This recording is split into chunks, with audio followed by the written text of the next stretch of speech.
Do you hate discussing money with your partner? Well, today we're talking about how to start that money conversation. Adam says take a moment to see what role you play in it and then own it. He also says if you're not communicating your wants and needs, you could be missing out on that intimacy. So please, stick around and enjoy the show.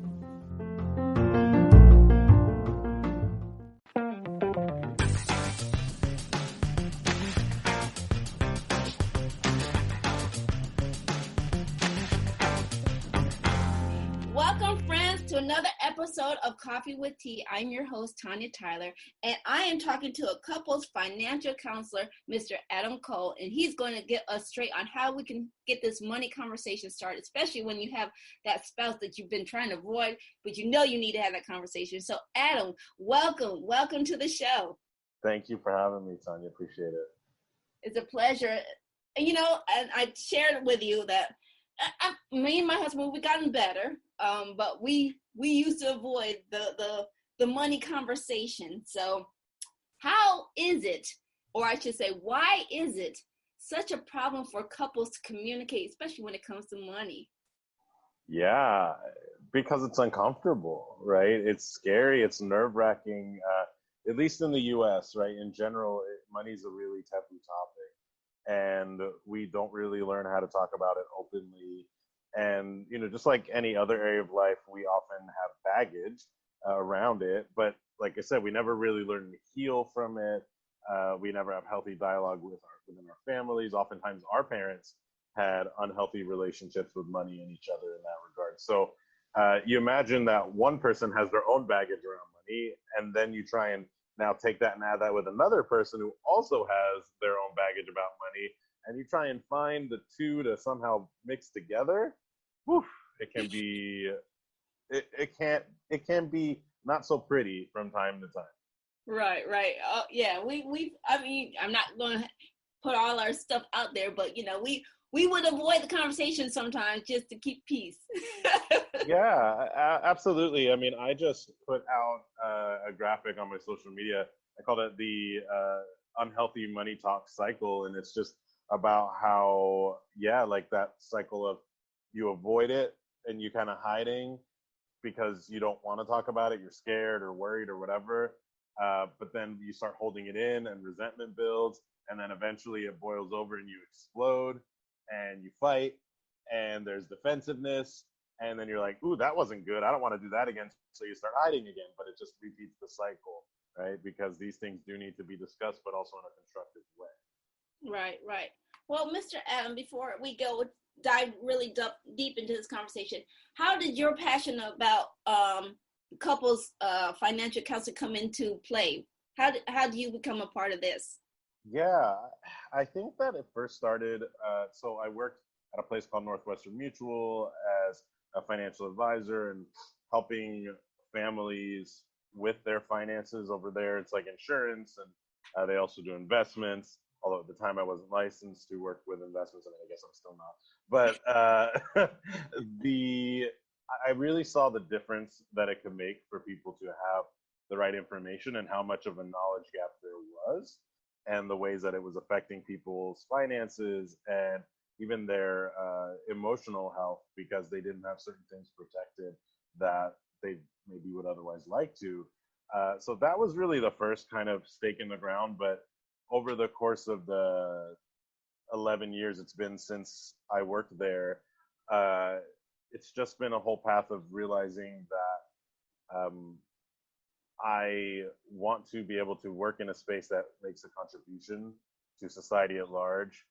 To work in a field where, rather than helping people or organizations, companies who are not necessarily doing good for the planet and just trying to make them wealthier, because that's a lot of the work I was doing as a tax lawyer, I wanted to do something that really could help other people, that contributed to promoting equity and justice in the world. And I ended up becoming a certified mediator as a result of doing some conflict resolution work inside of a community organization I was a part of. And I was like, let me get some real training for this. So I got certified in mediation. And then, there's a whole bunch else I could say, but I just realized I had a knack for it. And then along the way, instead of helping couples or people separately with like finances or relationships. One day I realized I could put them together as a coach and a counselor, and that there's such a huge need in this area because this is one of the toughest topics, one of the main causes of divorce and breakups.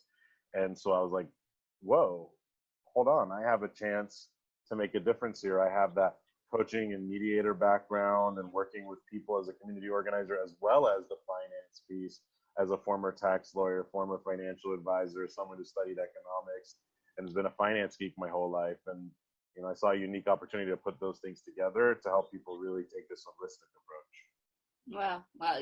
Your work is definitely needed. Like you said, it's one of the number one reasons why people divorce, right? Communication or lack of communication. Right. And then talking about money being that. So that's just like a big mix, right? Yep, exactly. So how do we try to change that dialogue with our spouse? How do we make it more of a positive conversation? Yeah, well, I mean, first of all, for you and anyone listening, Tonia, I mean, for your audience, if you identify with this, right, and if you've struggled to have healthy dialogue with your partner, I invite you to just try something new with me today, right? Mm-hmm. And try it on, give it a shot, see if it fits. And if it doesn't, that's fine, right? There may be another approach for you, but maybe give it a shot and see how it goes. So my approach is about really kind of stepping back and creating a space for a healthy conversation. And how do we do that? Well, it's similar to how we might do it in any other area of our relationship, right? For me, I always say first, cultivate some self-awareness. So spend some time thinking about your own relationship to money and your history and how you grew up and the lessons you learned and the ones you either internalized or rejected from your life and the world around you and the people around you. To start there, right? Because that will help you understand why you've made the choices that you've made and what things get you into reactive, defensive anger mode, right? When they come up in conversation. And that's going to help you when you actually sit down with your significant other and talk, right? Because that's where, as we know, things devolve, is where someone says something and it triggers one person and then they get defensive or nasty and they trigger the other person and then it's just a mess, right? So starting to cultivate some of that self-awareness to me is really essential. And inside of that, also, I love to have my clients ask themselves, why do you even care to do this work in the first place, right? Because it's not always easy work. It's sometimes uncomfortable, right? So why is it worth it, right? And usually people, when they reflect on this, there's something along the lines of, well, yeah, I recognize that we're not spending our money as efficiently as we could. I want to prepare for retirement. I want to go travel. I want to take care of the kids, give them everything we can. I want to build generational wealth. I want to be able to help out my community, right? Whatever are the goals for them, as well as, yeah, I really do love my partner or spouse, and I don't want this to get in the way of an otherwise great relationship, right? So let's figure this out, right? Because it's important to keep that why in your back pocket, because there will come moments where you're going to want to pull away and run away and hide away or fight back. And if you can go back to, wait, this is in service of us having the best relationship ever, in service of building generational wealth, in service of giving our kids everything we can, right? Whatever your goals and why is, that can make such a huge difference. Right. So really starting with that piece, and I mean, I'm happy to share more, but I want to, pause. Well, like I said, you're bringing up a lot of great information that a lot of us have. So really, it comes down to communication with not just your partner, but yourself, right? So how do you repair a relationship if you never really came together and talked about your finances and things change over time, people evolve. So how do you have that conversation and saying maybe your time, you spent money for your grandkids, but now the grandkids are grown. So how do you have that conversation? Like, okay, we're not in the same direction anymore. How do we move past this? Yeah. I mean, I think it's a great question, right? And there's this, I mean, first of all, saying I'm sorry, a genuine I'm sorry, right, it is always powerful, but it's like, well, sorry for what, right? So in that self-reflection, take a look and see what your role was in creating the dynamic that doesn't work with your partner, with your money. And if you have a dynamic that you don't like, you always played a role. And what do I mean by that, right? Sometimes I get people come to me and they're like, yeah, he keeps overspending the budget. And so Adam's going to side with me and going to say, like, my husband's the bad one. And they say to me, okay, so, like, yeah, he always overspends. And I'm like, okay, got it. How long has that been going on? They're like, I don't know, our whole marriage, like 14 years. And I'm like, okay, so how long have you been putting up with it? Right? And they kind of, 14 years. Yeah, I guess you're right. Right? Because no matter what we always played a role in allowing it to continue. We didn't draw a line in the sand. Right? And I say this with humility, recognizing this is not an easy conversation, recognizing that there may be reasons why it was especially difficult for you to make a stand, right? A lot of power dynamics, especially around gender, and how men still earn more for the same work and end up there, that, male dominated professions are higher paying, and that there may be reasons why it's scary or difficult to speak up on this issue, right? So I'm holding that as well. But looking at the individual couple or the particular couple, right? It takes two to tango always. Right. And, there's actions that don't work, but there's also a lack of accountability for those actions that don't work, right? Or that you've maybe, another place people might look is like, yeah, you know what? It's true. I should have talked to you about this years ago. And instead I've been letting resentment build. And that's not cool, because I don't want to have resentment between you and me, because I love you and you're my favorite person and my best friend, but that's my bad, right? And right. So the number one way, in short, to open or reopen a conversation is to own your role, right? To take responsibility, and not with the expectation that, and now he's going to apologize for always overspending. No, just look, you know what?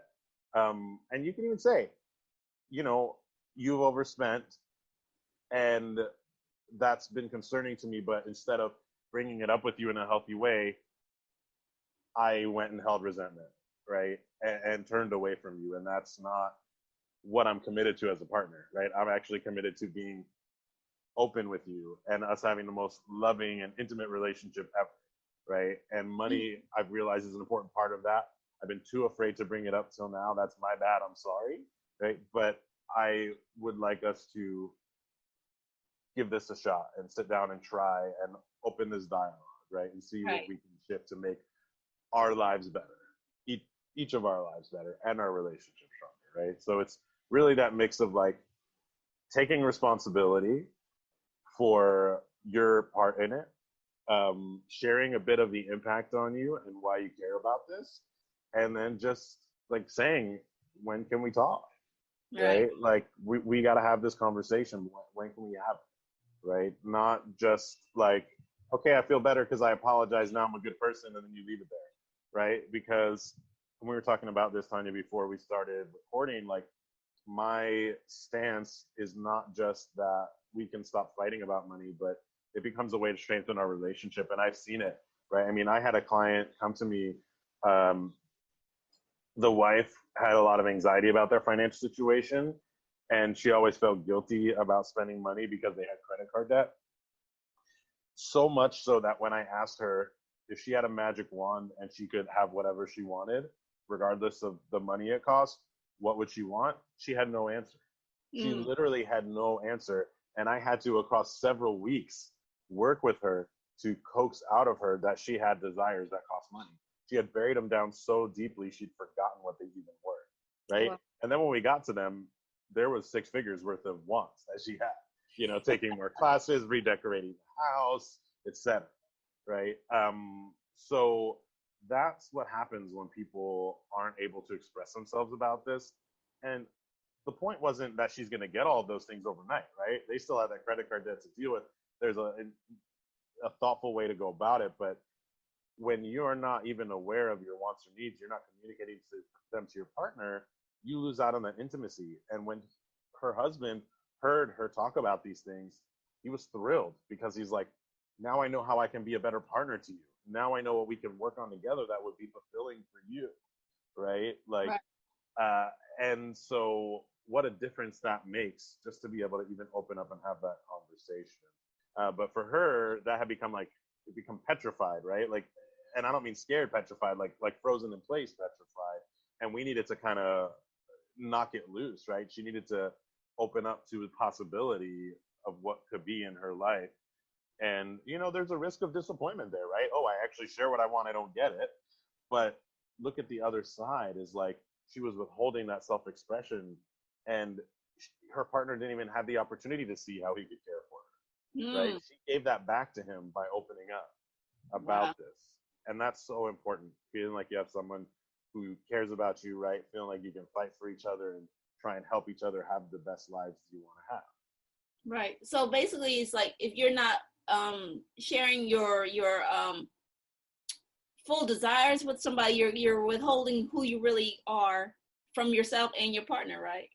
Yep. And I mean, does that work well in any other sphere of our relationship? No. No, right? So money's no different, right? I mean, whether it's like sex or children or career or where you want to live or, you know, like that's that stuff. Like, let's talk about it, right? Let's Right. have those Right. conversations, even if they're not easy or comfortable. And often they're not, right? Right. But that's okay. That's not a reason not to have them. That's a reason to be with the emotions, to acknowledge yourself for having the courage to step into an uncomfortable conversation, and a reason to have empathy for your partner, even if they make a misstep in that conversation, because it is awkward and uncomfortable at times. But to see how you can move through that together, which really builds trust, it builds love, it builds intimacy. Right. Right. Well, I know we're getting low on time, so my last question, I mean, it's not my last question. I have one more after this. How important is it to have a joint account? Is that something maybe couples need to look at more? So it's a great question, Tonia. What I say, and I've made some videos about this, like on my YouTube. I talk about like I'm not prescriptive in my coaching because I believe that you and your partner are the experts in your own lives and your own relationship, and it's for you to decide. But what I can tell you does not work is if you've chosen a joint account out of fear, or you have resentment about having a joint account, or if you've chosen separate accounts out of fear, right? And you're not talking about it. So everything is situational, right? Like somebody who's experienced financial abuse, like a partner who took advantage of them financially in the past, they may not be ready right now for joint accounts.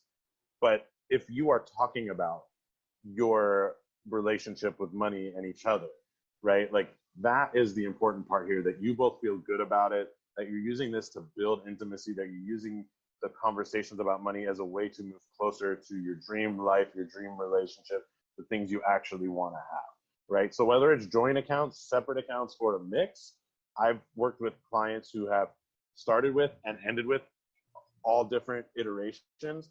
It doesn't matter to me. What matters to me is that their money is working for them, they're being intentional about it, and that they are in teamwork and partnership about this area of their life. Well, thank you, Adam. That's great information on that. So we are down to our last few more minutes. So where can people find more information about you and their services that you offer? Yeah, thank you for that. So I hang out on a couple of social media platforms the most. One is LinkedIn, and you can find me there, Adam, ADAM. My last name's Cole, Kol. So you just search for me. I'm probably the only Adam Cole with a Kol on there. I'm also on on Instagram as AHK Coaching, as in my name is Adam Hubble Cole. That's my full name. So AHK Coaching on Instagram, and then that's also my website, ahkcoaching.com. On there, I have a guide to how to start the money conversation that talks a bit more and has some prompts around some of what I talked about today. So you can find that on my website, or bit.ly/start the money talk, all lowercase, bit.ly/start the money talk. And yeah, I mean, I have tons of great resources out there and a ton of free stuff to check out, and just love to talk to people about this. So I encourage you to reach out to me and see how I can support you and your partner. And I love to say one of my little taglines is like helping couples transform their relationships with money and each other. Oh, that's beautiful. Hey, you also mentioned your YouTube. Would you like to give a shout out about your YouTube? Where can people find that? Sure. It's under the same name, Adam Cole, KOL. I don't know the URL because it's got a bunch of letters and numbers in it, but right. I'm happy to send you the link. You can put it up your show notes. Well, Mr. Adam, it's been a pleasure. And I want to remind our listeners that I will put all of Adam's links in the comments, everything that he mentioned that he wants to have shown on there. And also, I want to say thank you for being on, Mr. Adam. It's been a pleasure. And our conversation is really just the tip of the iceberg. Yep, absolutely, Tonia. And thank you for having me. And thank you to everybody who listened. Thank you. And I also want to remind everybody that feedback is always welcomed. And email us if you have any guests or show ideas that you'd like to see. Links will be posted in the comments. Like, share, and subscribe. And remember, take things in stride, go with the flow, and create your own path. And again, thank you for tuning in to this episode of Coffee with Tea. And again, we'll see you next time. All right. Bye-bye, Adam. Bye. Thank you. Share with us. What was one of your takeaways from today's show? Post your answers in the comments.